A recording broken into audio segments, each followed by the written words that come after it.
My name is Alquidavin Daniels. I'm not gonna give you my middle name because you got people doing identity and stuff like that, and some of these things happen to me. But start from the age of 5. I used to go out to this school called Comstock Elementary, which was on 20th Street, and I used to have to walk from 20th Street to 46th Street, which is my grandmother's house. And you'll hear a lot of things about the rain in my stories. The rain sometimes, remind me of sad times, sometimes good times. But okay, so I was 5 years old, I was in kindergarten, and I was walking my daily route, from school. And I used to see these, like, chickens with their heads cut off, and see these big apples, and something in my mind told me, like, don't ever touch them apples and don't touch those chickens. Sometimes you see chicken feet. But one day I was walking to my grandmother's house. That's where my mother would meet me at. Matter of fact, I think that's where we was living at the time, because we had no place to stay. So I was walking from school. It was raining real hard, like real hard on me, like raining real hard. I was getting soaked. And something told me to walk into this bar. When I walked into the bar, there was a lot of Latino, Spanish people there. And they dropped me off, and everybody started bringing me candy bars and sodas and stuff like that.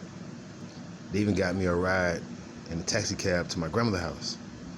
And I'm grateful for them people, That's why I have no problem with Latino people from other countries and stuff. But my mother, she used to have this rollout cart.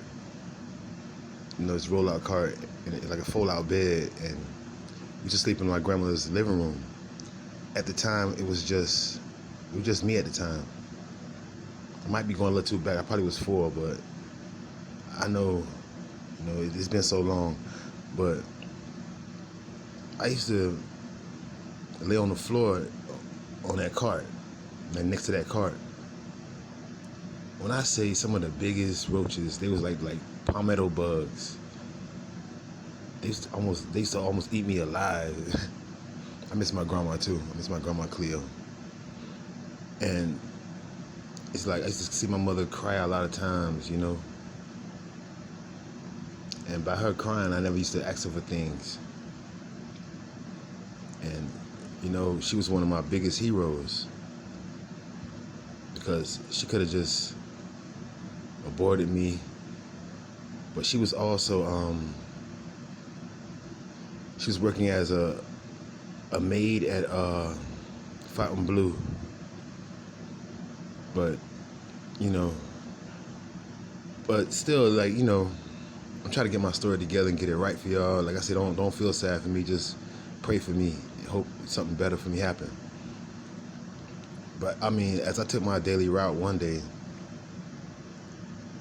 we was walking by this Winn-Dixie that was like close to my school. It was me, another kindergarten, and like 3 other 5th graders.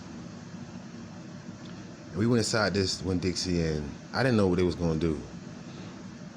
And all I can remember is we was up to this little spot where they have the decorations for the cakes. And I watched one of the 5th graders put the toy motorcycles in his pocket that go on the cake. So I didn't steal nothing. What I'm running for? But the three 5th graders, they ran out the store like they knew what they was gonna do. And me and the other kindergartner, we were stopped by a security guard. He stretched his arm out like we was gonna run.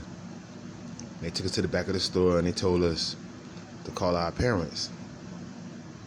So my mother, she worked hard.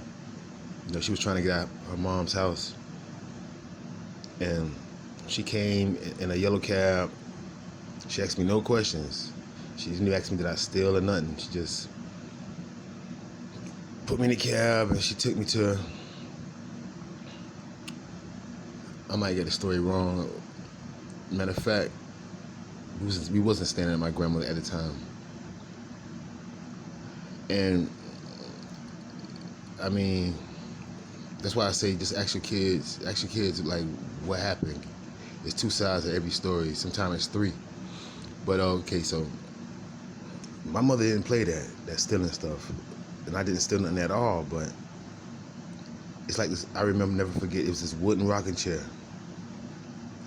She stripped me down, and she had this stitching cord. She planted this stitching cord, the white stitching cord, and between the rocking chair, they had like this little like pole, like a wooden pole, a wooden stick that she put my head in it because she knew I was gonna run. And she put my head under that.